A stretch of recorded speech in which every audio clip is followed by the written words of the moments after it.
إنما الصدقات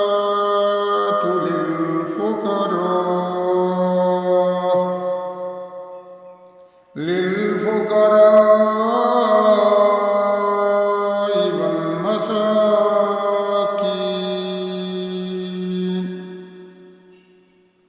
والمساكين والآملين عليها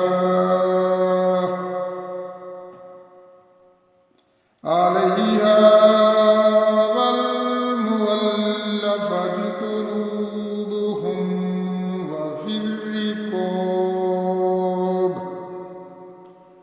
وفي الرقاب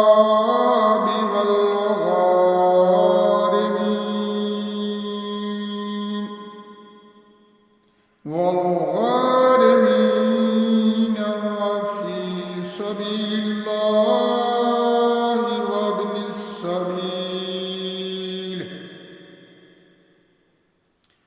فريضة من الله والله عليم حكيم.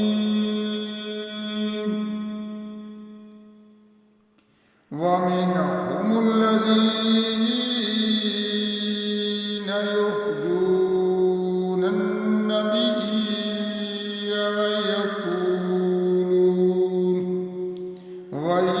ويقولون هو أذن قل أذنه خير لكم يؤمن بالله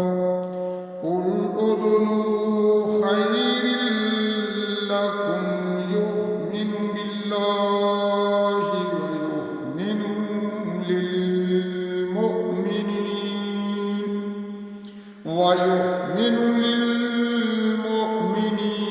ورحمة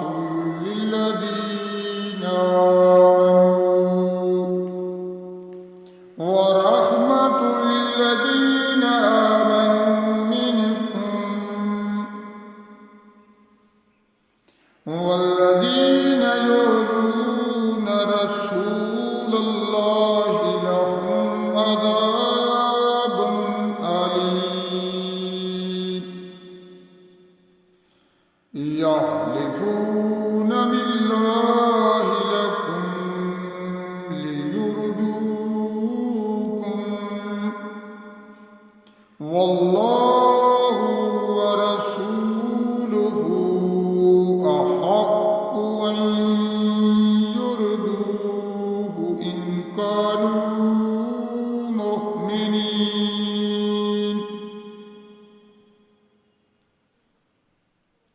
ألم يعلموا أنه من يحادد الله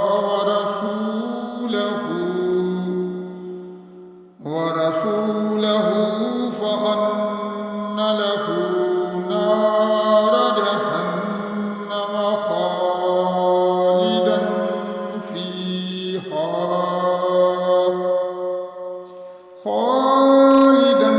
فيها ذلك الخزي العظيم. يحذر المنافقون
لا تعذروا كم كفرتم بعد أيمانكم